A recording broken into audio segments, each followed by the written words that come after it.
Hello friends, आज हम लोग देखेंगे सीआईबी बीएफएम का मॉक टेस्ट का अगला यूनिट जो कि यूनिट 10 है हमारा मॉड्यूल बी का, जो कि risk regulation in banking industries के ऊपर है। तो जो हमारा पहला क्वेश्चन है फ्रेंड्स, वो है which of the following is not an approach mean for calculation of minimum capital requirement as per Basel 2 in respect of capital for market risk. यानी कि इनमें से कौन सा अप्रोच जो है ये as per Basel 2 market risk capital calculation के लिए यूज नहीं किया जाता है। पहला है स्टैंडर्डाइज्ड अप्रोच का ड्यूरेशन मेथड, स्टैंडर्डाइज्ड अप्रोच का मैच्योरिटी मेथड, या इंटरनल मॉडल्स मेथड, या नन ऑफ दी अबव।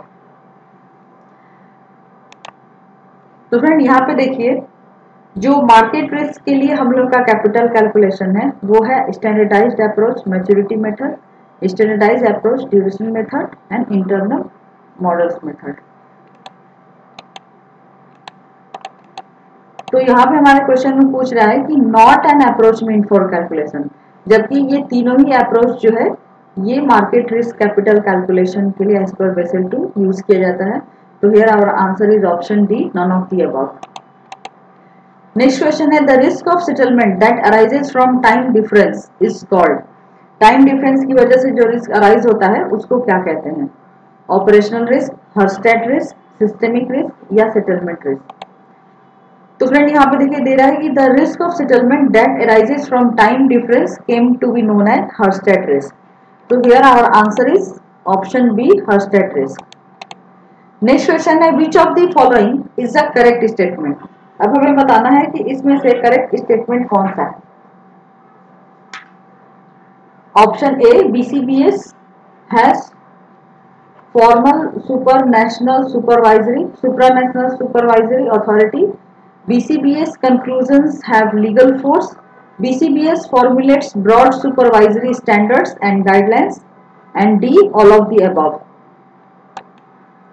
तो फ्रेंड्स देखिए यहाँ पे दे रहा है कि जो BCBS कमिटी है does not possess any formal supranational supervisory authority and its conclusions do not anywhere intend to have legal force. Rather, it formulates broad supervisory standards and guidelines and recommends. तो यहाँ पे जो बोल रहा है कि ये कोई सुप्रानेशनल सुपरवाइजरी अथॉरिटी नहीं है और इसके कंक्लूजन्स का कोई लीगल फोर्स नहीं होता है, लेकिन इसका formulates broad supervisory standards and guidelines जो है वो एक्सेप्टेबल होता है और वो रिकमेंडेड होता है। तो here answer is only C, BCBS formulates broad supervisory standards and guidelines. Next question है the structure of Basel II provides for Pillar 3. Which of these is matched? Pillar 3 supervisory review, Pillar 1 minimum capital standards, Pillar 2 market disciplines, या all of the above। तो friends यहाँ पे जो pillar 1 है वो है minimum capital requirement, pillar 2 है supervisory review process, और पिलर 3 जो है वो है मार्केट डिसिप्लिन। तो यहाँ पे जो सी ऑप्शन है pillar 2 market discipline, which of this is matched, और पिलर 3 सुपरवाइजरी रिव्यू, ये दो जो है वो मैच नहीं है। जो सही मैचिंग है वो है पिलर 1 मिनिमम कैपिटल स्टैंडर्ड। तो here our answer is option B. Next question है as per Basel 2 the process of pillar 3 market discipline is to evaluate the risk assessment, ensure soundness and integrity of internal processes to assess the adequacy of capital, enhance disclosure, ensure core disclosure and supplementary disclosure। तो इनमें से हमें बताना है कि कौन सा जो है पिलर 3 मार्केट डिसिप्लिन का प्रोसेस है। A, B and C only, C and D only, A and B only, A to D all। तो फ्रेंड्स एज पर बेसल 2 जो मार्केट डिसिप्लिन का जो प्रोसेस है वो है सबसे पहला इनहेंस डिस्क्लोजर, दूसरा है core disclosure and supplementary disclosure, और तीसरा है टाइमली जो कि सेमी एनुअल होगा।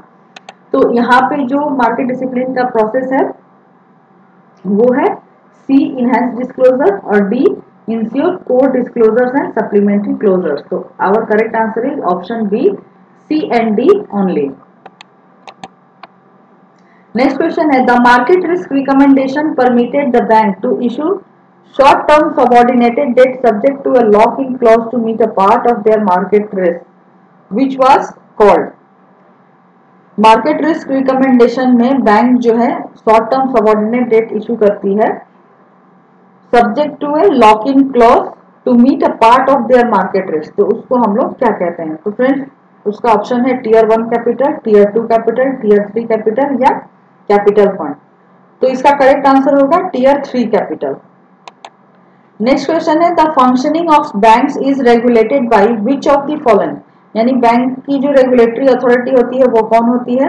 RBI and SEBI, RBI and central government या सेंट्रल गवर्नमेंट. फ्रेंड इसका आंसर होगा आरबीआई. आरबीआई जो होती है वही रेगुलेटरी अथॉरिटी होती है बैंकों की. नेक्स्ट क्वेश्चन है, the measures the likelihood that the borrower will default over a given time horizon. ये किसका आंसर है? आंसर है option A exposure at default, B loss given default, C maturity, D probability of default. तो friend book में देखिए दिया हुआ है कि जो प्रोबेबिलिटी ऑफ डिफॉल्ट है इसका मतलब होता है the likelihood that the borrower will default over a given time horizon.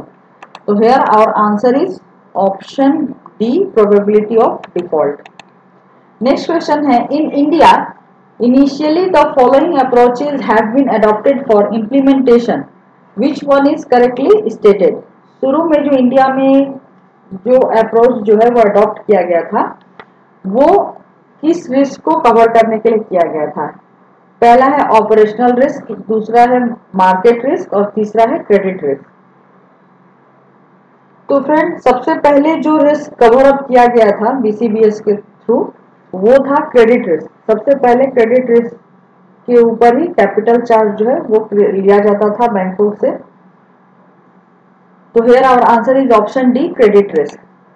Next question है, the Basel committee published first set of minimal capital requirements called Basel 1 in the year which was enforced by law in G10 countries in the year. Basel committee का जो first set of minimal capital requirements था जिसको कि हम लोग basal 1 कहते थे वो कौन से साल में शुरू किया गया था और G10 कंट्रीज ने इसको कौन से साल से जो है वो इन्फोर्स किया था? ए 1988-1992, बी 1988-1993, सी 1984-1988, डी 1993-1997. तो फ्रेंड्स देखिए बुक में दिया हुआ है कि जो बेसल कमिटी थी वो 1988 में पब्लिश हुई थी जहां पे कि जिसमें set of minimum capital requirements for banks जो है वो उसको डिस्क्राइब किया गया था जिसको कि हम लोग 1988 बेसल अकॉर्ड के नाम से भी जानते हैं और ये G10 कंट्रीज में 1992 से इन्फोर्स किया गया था. तो here our answer is option A 1988 and 1992. Next question है, which of the following is not an approach meant for calculation of minimum capital requirement as per Basel II in respect of capital for operational risk. Operational risk के लिए इनमें से कौन सा approach जो है जो वो कैपिटल रिक्वायरमेंट के लिए मिनिमम कैपिटल कैलकुलेशन के लिए जो है यूज नहीं किया जाता है? A standardised approach, B advanced measurement approach, C basic indicator approach and D internal rating based approach. तो फ्रेंड्स बेसल 2 के अकॉर्डिंग जो कैपिटल फॉर ऑपरेशनल रिस्क का जो कैलकुलेशन है वो 3 मेथड से किया जाता है: basic indicator approach, standardised approach and advanced measurement approach. तो here our answer is standardised approach, advance measurement approach, basic indicator approach. ये तीनों ही यूज किया जाता है. जो इंटरनल रेटिंग बेस्ड अप्रोच है ये ऑपरेशनल रिस्क के लिए नहीं यूज किया जाता है. इंटरनल रेटिंग बेस्ड अप्रोच जो है वो क्रेडिट रिस्क के लिए यूज किया जाता है. नेक्स्ट क्वेश्चन है, under the internal rating based approach for credit risk the capital charge is computed on the basis of following. Internal rating based approach के बेसिस पे क्रेडिट रिस्क का जो कैपिटल चार्ज है वो कंप्यूट किया जाता है क्या चीज के बेसिस पे? Probability of default, loss given default, exposure at default and maturity. तो फ्रेंड्स जो कैपिटल चार्ज कंप्यूटेशन होता है वो IRB अप्रोच में ये चारों से ही होता है, probability of default, loss given the default, exposure at default and maturity. ये चारों जो होता है प्रोबेबिलिटी ऑफ डिफॉल्ट में होता है कि यहाँ पे बॉरोवर जो है वो कितना डिफॉल्ट करेगा over a given time horizon, उसके बेसिस पे किया जाता है। लॉस गिवन डिफॉल्ट में proportion of the exposure that will be lost if A default occurs, उसको हम लोग लेते हैं। और एक्सपोजर एट डिफॉल्ट में which for loan commitment measures the amount of the facility that is likely to be drawn in the event of a default, and maturity में which measures the remaining economic maturity of the exposure. तो ये चारों के basis पे जो है हम लोग इसको कैलकुलेट करते हैं। तो here our answer is A to D all, B is the correct answer. Next question है a regulatory framework on a cross country basis for reconciling risk control and yet maintain a level playing field for fair competition is suggested by Financial Action Task Force, international monetary fund, world bank, basal committee on banking supervision. तो friend ये जो risk control के लिए जो भी framework जो तैयार किया गया था वो Basel committee on banking supervision ने किया था। तो here our answer is banking committee on banking supervision.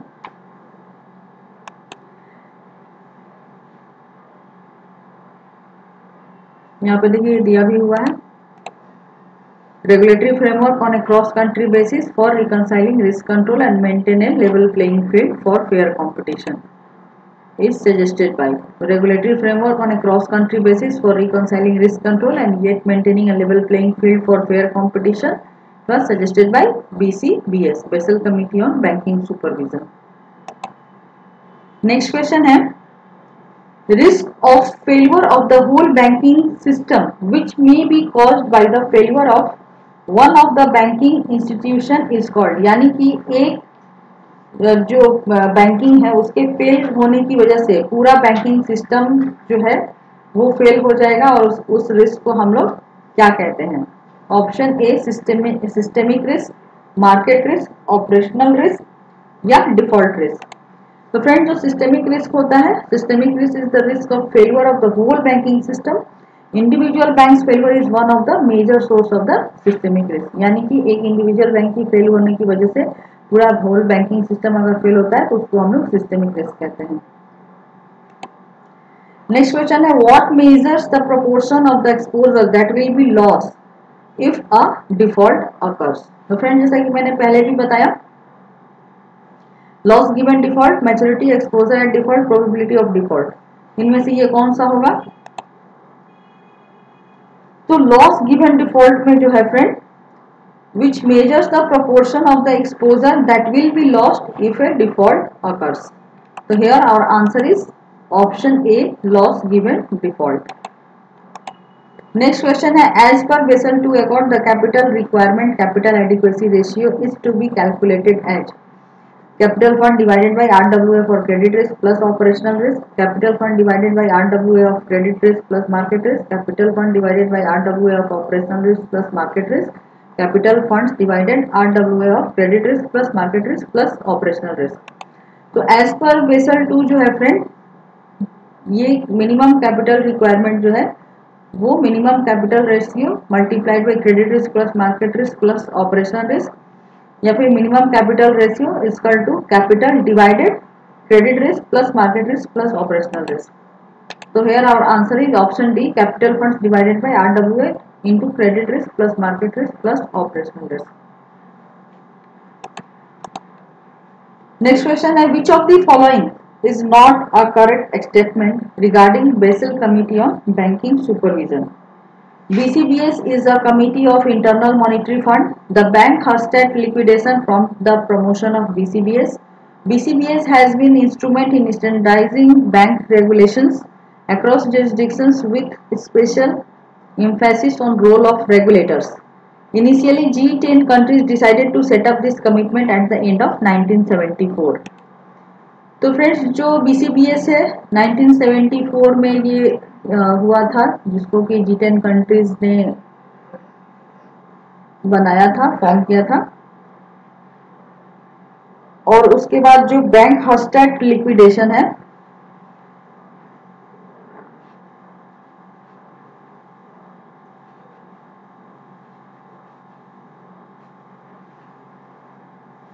First incident prompted the G10 countries to form towards the end of 1974 the Basel Committee on Banking Supervision under the auspices of the Bank for International Settlement.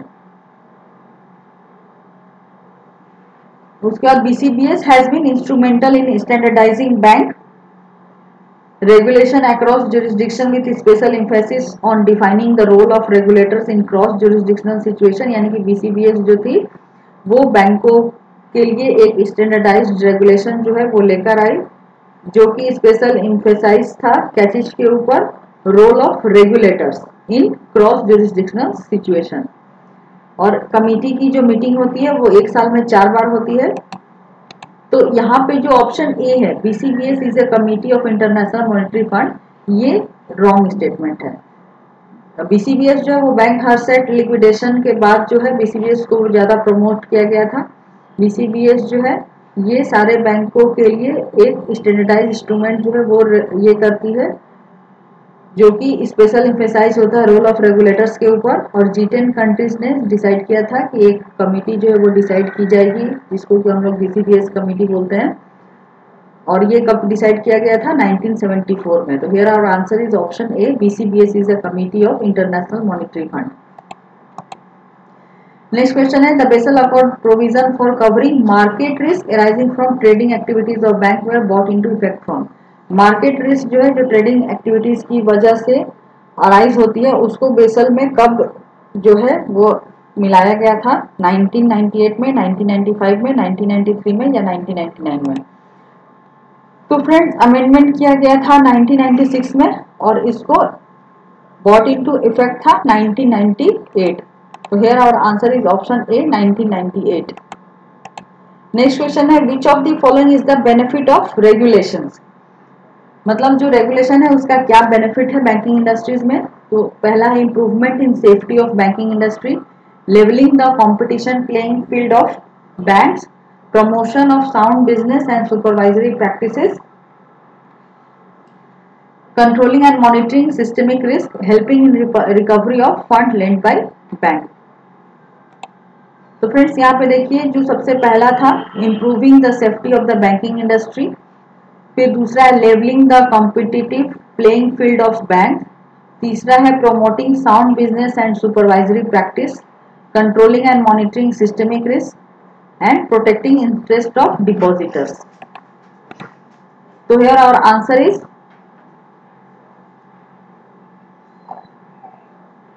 1 to 4 only.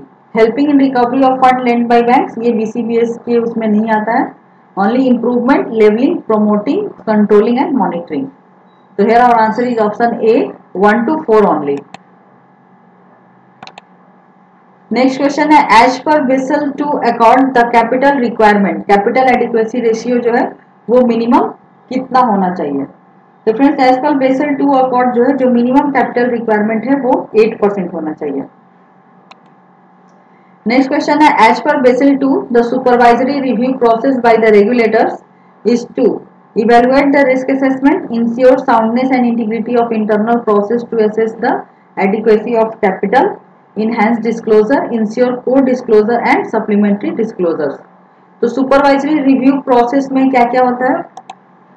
तो friends देखिए ये जो हमारा supervisory review process इसमें जो सबसे पहला है वो है इवेलुएट रिस्क असेसमेंट, दूसरा है ensure soundness and integrity of bank, तीसरा है ensure maintenance of minimum capital और चौथा है prescribe differential capital where necessary.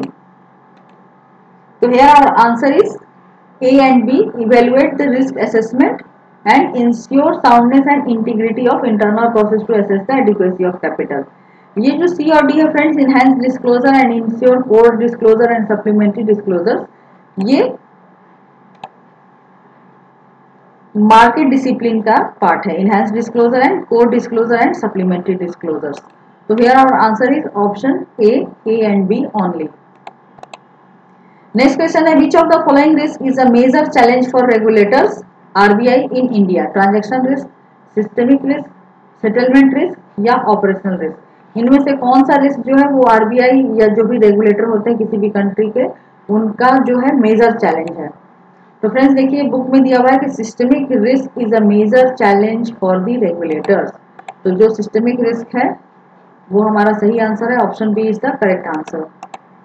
Next है which of the following is not an approach mean for calculation of minimum capital requirement as per Basel 2 in respect of capital for credit risk. Credit risk के लिए कौन सा है? Standardised approach, internal rating based approach, internal rating based approach, advance version and foundation version, या D none of the above. तो friend credit risk के लिए standardised approach, internal rating based approach, foundation approach, internal rating based advanced approach, ये तीनों जो है ये capital risk के लिए यूज किए जाते हैं। तो यहाँ पे जो पूछ रहा है वो पूछ रहा है नॉट एन अप्रोच, तो our answer is option D none of the above. Next question है the systemic risk arises on account of which of the following factors. अब सिस्टमिक रिस्क जो है इनमें से किन फैक्टर के बेसिस पे जो वो अराइज होता है? सबसे पहला है high inter relation that exist on an ongoing basis between bank through mutual lending, high interrelations that exist on an ongoing basis between banks through mutual other commitments, high interrelations that exist on an ongoing basis between banks through mutual borrowing, या all of the above। तो friends book में देखिए यहाँ पे दिया हुआ है this happens because of high interrelation that exist on an ongoing basis between bank through mutual lending and borrowing and other commitments.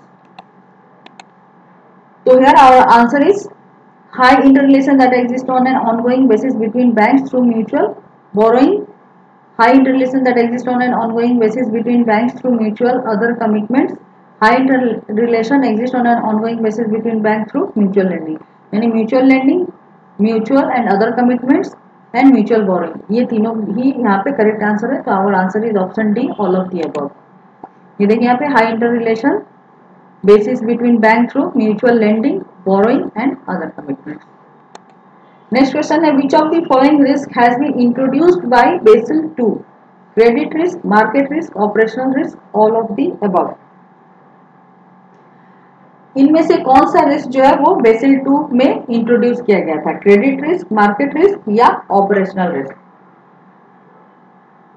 तो फ्रेंड यहाँ पे जो रिस्क था जब बेसिल 2 आया था उस वक्त क्रेडिट रिस्क और मार्केट रिस्क ऑलरेडी जो है उसके बेसिस पे बेसिल 2 नॉर्म्स जो है बेसिल 1 वो बनाया गया था। जब बेसिल 2 आया था तो उस टाइम ऑपरेशनल रिस्क को इंक्लूड किया गया था। तो here our answer is option C operational risk.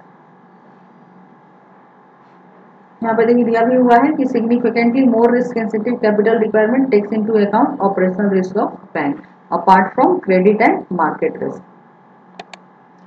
Next question है the formula for calculation of capital charge for operational risk under basic indicator approach is as under average of gross income into 50% for each of last 3 financial year excluding years of negative और zero gross income, average of gross income into 15% for each of last 3 financial year excluding year of negative gross income, average of gross income into 15% for each of the last 3 financial years, average of gross income into 15% for each of last 3 financial years excluding years of zero gross income। तो friends देखिए basic indicator approach में हम लोग लेते हैं previous 3 years of fixed percentage 15% of positive annual gross income, figure for any year in which annual gross income is negative और zero should be excluded from both the numerator and the denominator when calculating the average. So here our answer is option A, average of gross income multiplied by 15% for each of last 3 financial year excluding year of negative or zero gross income. Next question है capital for market risk is maintained for following type of exposure. Market risk का जो capital है उसको किस type के exposure के through maintain किया जाता है? तो security held for trading category, securities held in available for sale category, derivatives, trading and hedging position, open position in gold and foreign exchange. तो फ्रेंड्स देखिए यहाँ पे दिया हुआ है security held for trading category यानी HFT एंड AFS कैटेगरी, इसको हम लोग लेते हैं। फिर जो सेकंड था वो था securities held in available for sale category, available for sale को AFS हम लोग कहते हैं। डेरिवेटिव्स भी है ट्रेडिंग एंड हेजिंग पोजीशंस के लिए। और open position limit gold and foreign exchange. यानी कि यहाँ पे जो है चारों ही जो है वो मार्केट रिस्क के लिए कैपिटल मेंटेन करना होगा। तो here our answer is option C 1 to 4 all. Next question है which of the following is not part of tier 2 capital funds for the purpose of capital adequacy ratio. Friend tier 1 और tier 2 में हम लोग कौन कौन सा component लेते हैं, इसके लिए जो हमारा थ्योरी पोर्शन वाला जो वीडियो है उसको आप लोग जरूर देखिएगा, तो ये आपको काफी अच्छे से समझ में आएगा। यहाँ पे मैं उसको डिस्क्राइब नहीं कर रही हूँ, हम लोग डायरेक्टली जो है वो देखेंगे कि हमारा आंसर क्या होगा। तो जो ऑप्शन ए है that is general provisions and loss reserves, revaluation reserves, capital reserves या सबऑर्डिनेट डेट। तो फ्रेंड्स यहाँ पे जो कैपिटल रिजर्व्स है ये टीयर 2 का पार्ट नहीं होता है, कैपिटल रिजर्व है वो टीयर 1 का पार्ट होता है। तो our answer is option C capital reserves. Next question है the minimum period for which the hybrid debt instruments can be issued is 10 years, no minimum period, 5 years या 15 years। Friends जो hybrid debt instrument है वो 15 years के लिए minimum जो है issue किया जाता है।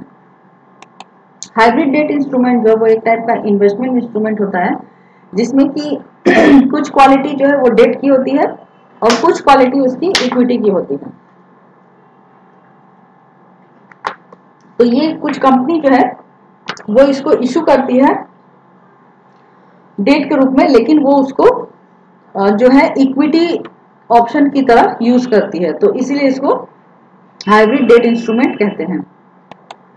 नेक्स्ट क्वेश्चन है which of the following is not a rating agency. इनमें से कौन सा है जो रेटिंग एजेंसी नहीं है जिसको कि आरबीआई ने अप्रूव किया है और ये रेटिंग सर्टिफिकेट जो है वो इशू करती है। इक्रा, केयर, क्रिसिल या सिविल। फ्रेंड जो सिविल है वो रेटिंग एजेंसी नहीं है। सिविल जो है वो किसी भी बोरोवर के पास्ट लेंडिंग हिस्ट्री को स्कोर के माध्यम से दिखाती है, तो इसी को हम लोग सिविल कहते हैं। इक्रा, केयर और क्रिसिल ये तीन जो है ये रेटिंग एजेंसी है जो कि किसी भी फाइनेंशियल इंस्टीट्यूशन या कंपनी को की जो है वो रेटिंग करती है। नेक्स्ट क्वेश्चन है which of the following do not require capital under market risk category because this attracts capital under credit risk। तो इनमें से कौन सा है जो कि कैपिटल रिक्वायर्ड नहीं होता है मार्केट रिस्क कैटेगरी के अंदर, because this attract capital under credit risk, क्योंकि ये क्रेडिट रिस्क में जो है कैपिटल एक्वायर करता है। तो हमारा आंसर है option A all of the above, B securities held under AFS category, C securities held under HTM category and securities matured under HFT and AFS category, या फिर D securities held under HFT category. Friend देखिए यहाँ पे दे रहा है कि securities held for trading HFT and AFS category, उसके बाद matured securities held under HFT and AFS category are treated as banking book exposure and hence do not attract capital for market risk. Instead, they attract capital for credit risk. यानी कि securities HTM, HFT, AFS ये तीनों जो है इसके लिए capital जो वो एक्वायर नहीं करेगा। तो हियर आवर आंसर इज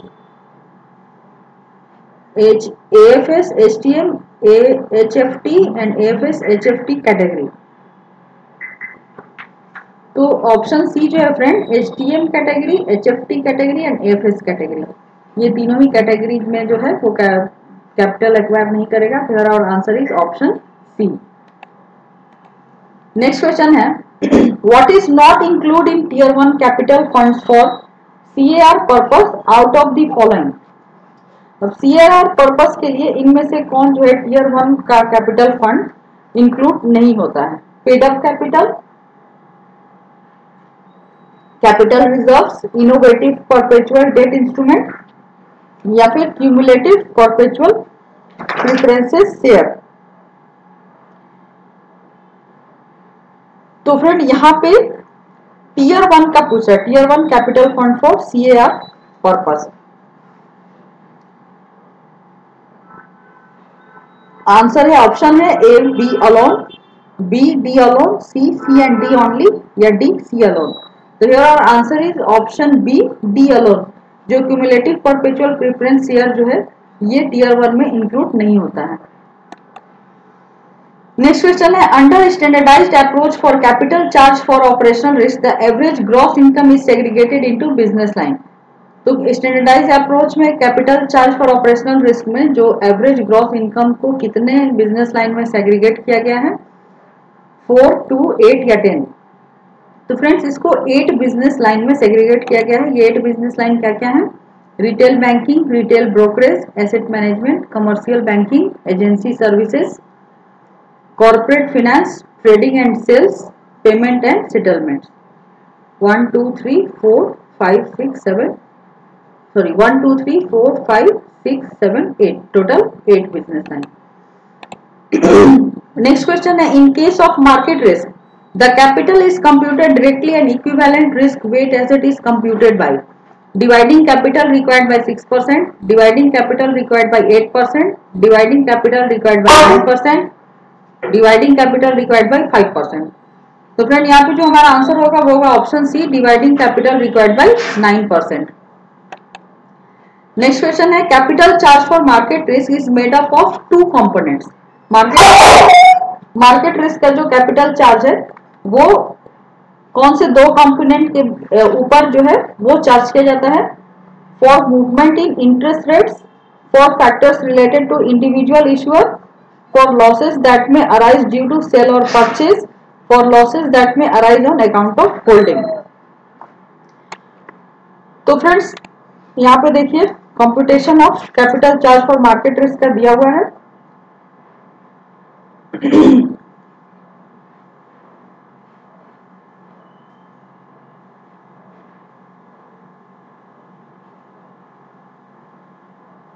यहाँ पे है, capital required for market risk is made up of 2 components, one accounting for movement in interest rate and another accounting for factors related to individual issuer. और इसको हम लोग जनरल मार्केट रिस्क कहते हैं. जो capital required for market risk है उसको हम लोग capital for general market risk कहते हैं. सॉरी, जो one accounting for movement in interest rates है उसको capital for general market risk, और जो accounting for factor related to individual issuer है उसको हम लोग कैपिटल फॉर स्पेसिफिक रिस्क कहते हैं. They have 2 components is movement in interest rates, ये सही है, for factor related to individual issuer. Our answer is option 1 and 2. Option C is the correct answer. Next question है, Basel Committee seeks to enable the market participants to access the key information about a bank risk profile and level of capitalization. This is done through Basel Committee seeks to enable the market participants to access the key information about a bank risk profile and level of capitalization. This is done through minimum capital standard, market discipline, supervisory review process, या all of the above. तो friends जो market discipline है इसमें ये हमारा correct answer है. देखिए दे रहा है कि Basel committee seeks to enable market participants to access key information about a bank's risk profile and level of capitalisation. Next question है, which capital is called the core capital. Core capital किसको कहते हैं? Capital fund comprising tier 1 and tier 2, paid up capital plus reserves, tier 2 capital fund या tier 1 capital fund. तो friend जो tier 1 capital fund होता है इसको हम लोग कोर कैपिटल कहते हैं. नेक्स्ट क्वेश्चन है, under market risk the capital charge for specific risk is based on issuer, type of security, residual maturity, possibility of default. Friends देखिए यहाँ पे दिया हुआ है कि extant guidelines prescribed a standardised capital charge for specific risk which depends on issuer, type of security and remaining maturity of security. तो here our answer is 1, 2 and 3. Option C is the correct answer. Next question है, for market risk the capital is maintained for general risk and general market risk, general risk and specific risk, general market risk and specific risk, specific risk and special risk. तो friends हमने पहले देखा कि जो general market risk and specific risk होता है वो उसमें मार्केट रिस्क के लिए कैपिटल जो है वो मेंटेन करना होता है. देखिए यहाँ पे दिया हुआ capital for general market risk and capital for specific risk. तो here our answer is option C general market risk and specific risk. Next question है under standardised approach duration method the capital charge for general market risk of a security is calculated as under. Friends under standardised approach जो है capital charge for general market risk of a security हम लोग calculate करते हैं modified duration of the security multiplied by market value of the security multiplied by assumed change in yield. So here our answer is option C modified duration of the security multiplied by market value of the security multiplied by assumed change in the yield.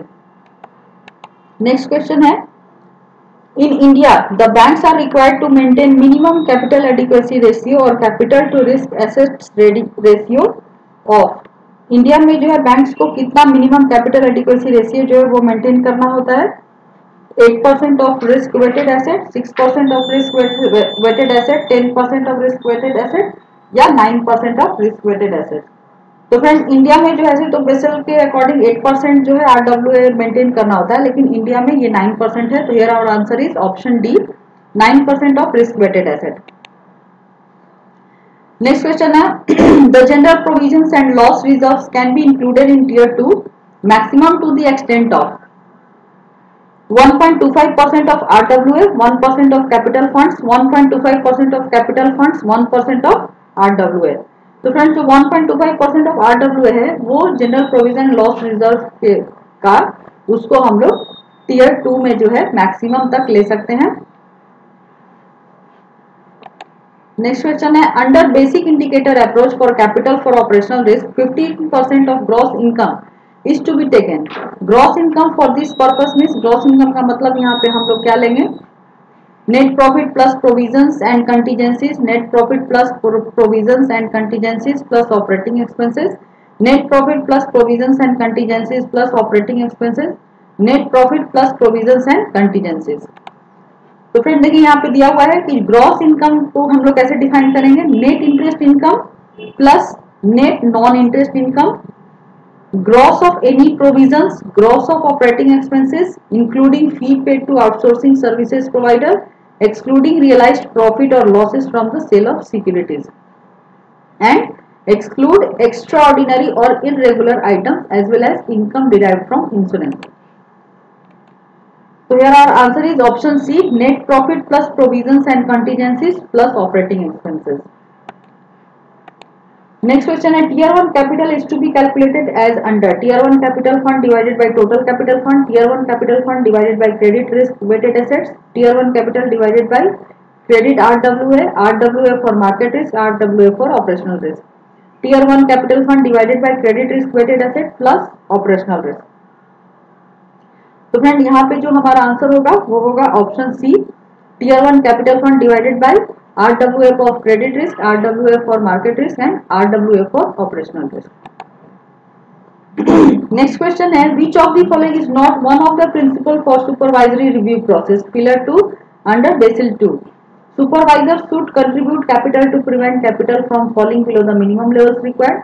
Banks should have process for assessing their overall capital adequacy। Supervisors should review and evaluate banks' internal capital adequacy assessment। Supervisors should expect banks to operate above the minimum regulatory capital। तो friends जो 4 principal है supervisory review process का under Basel 2 जिसमें पहला है कि bank should have process for assessing their overall capital adequacy in relation to their risk profile, यानी कि बैंकों को उनका जो ओवरऑल कैपिटल एडिक्वेसी है in relation to their risk profile उनको पहले उसको असेस करना है। उसके बाद सुपरवाइजर्स को रिव्यू और इवेलुएट करना है कि जो भी बैंक्स का इंटरनल कैपिटल एडिक्वेसी असेसमेंट है वो सही है या नहीं है, ठीक है या नहीं है। सुपरवाइजर शुड एक्सपेक्ट, सुपरवाइजर हमेशा ये एक्सपेक्ट करना है कि बैंक जो है वो हमेशा जो उनका मिनिमम रेगुलेटरी कैपिटल रिक्वायरमेंट है वो हमेशा उसके ऊपर ही ऑपरेट करे। और सुपरवाइजर जो है उनको इंटरवीन करना है एट एन अर्ली स्टेज अगर कोई बैंक का जो मिनिमम कैपिटल रिक्वायरमेंट है उस लेवल से अगर उसका जो लेवल है वो कम होता है या गिरता है तो उनको उसमें इंटरवीन करना है। तो यहाँ पे जो ऑप्शन डी है फ्रेंड, ये जो पिलर 2 है उसका, सॉरी डी नहीं, ये ए ऑप्शन जो है supervisor should contribute capital to prevent capital from falling below the minimum levels required, ये पिलर 2 का जो है पार्ट नहीं है। बी, सी और डी ये तीनों ही पिलर 2 का पार्ट है। नेक्स्ट क्वेश्चन है, what is mean by supplementary capital as part of Basel two recommendation? A capital fund comprising tier 1 and tier 2 capital, B tier 2 capital fund, C paid up capital plus reserves, या D tier 1 capital fund. तो friends जो B option है हमारा tier 2 capital fund, ये supplementary capital होता है Basel two recommendation के according. Next question है, under basic indicator approach the capital charge for operational risk is calculated as %, of average gross income over 3 years. तो friend मैंने पहले भी बताया जो बेसिक इंडिकेटर अप्रोच में ऑपरेशनल रिस्क जो है 15% of average gross income over 3 years का जो है उसके ऊपर कैलकुलेट किया जाता है। तो मेरा answer is option A 15%। Next question है, what is the minimum tier 1 capital prescribed in India? India में मिनिमम टीयर 1 कैपिटल प्रिस्क्राइब्ड कितना है? 9%, 8%, 6% या 4.5%। तो फ्रेंड्स इंडिया में ये 6% प्रिस्क्राइब्ड है, तो option C is the correct answer. Next question है, under basic indicator approach for capital for operational risk 15% of gross income is to be taken. Gross income means, friend मैंने पहले भी आपको एक स्लाइड में बताया, जो ग्रॉस इनकम का मतलब है net interest income plus net non interest income. तो here our answer is net interest income minus net non interest income. नहीं, ये रॉन्ग आंसर है। सही आंसर है अपना option C, net interest income plus net non interest income. Next question है friends, how many principle are the basis for supervisory review process? तो मैंने पहले भी बताया फ्रेंड्स, हमारा जो है 4 प्रिंसिपल है सुपरवाइजरी रिव्यू प्रोसेस का। तो here our answer is option B 4। Next question है, the revaluation reserves are included in tier 2 capital at a discount of 25%, 40%, 75% या 55%। तो फ्रेंड थ्योरी पोर्शन में मैंने बताया था ये 55% होता है, 55% डिस्काउंट पे इसको लेते हैं। तो here our answer is option D 55%। The revaluation reserve are included in tier 2 capital at a discount of 25%, 40%, 75% या 55%। फ्रेंड्स ये क्वेश्चन रिपीट हो गया, ये मैंने आगे डिस्कस कर दिया। ये जो ऑप्शन डी है 55%, this is our correct answer. Next question है, the minimum period for the subordinate debt is 10 years, no minimum period, 15 years या 5 इयर्स। तो जो मिनिमम सबऑर्डिनेट डेट होता है फ्रेंड्स, उसका मिनिमम पीरियड होता है 5 इयर्स, और जो हाइब्रिड डेट इंस्ट्रूमेंट होता है उसका होता है 15 इयर्स। तो here our answer is option D 5 years. Next question है, what is the maximum amount that a bank can keep as innovative perpetual debt instrument as part of tier 1 capital? 8% of tier 1 capital, 6% of tier 1 capital, 15% of tier 1 capital या 9% of tier 1 capital. तो friend जो 50% of tier 1 capital है वो maximum amount है जो कि bank जो है वो परपेचुअल डेट इंस्ट्रूमेंट में as a part of tier 1 रख सकती है। तो here our answer is option C 15% of tier capital. तो फ्रेंड्स इसी के साथ हमारा जो ये चैप्टर है मॉक टेस्ट का वो यहीं खत्म होता है। तो आपको अगर हमारा वीडियो अच्छा लग रहा है तो आप हमारे चैनल को लाइक करिए, शेयर करिए, सब्सक्राइब करिए, और नेक्स्ट वीडियो में हम लोग कुछ और मॉक टेस्ट के साथ मिलेंगे। तो तब तक के लिए keep watching our channel and thank you for watching this video.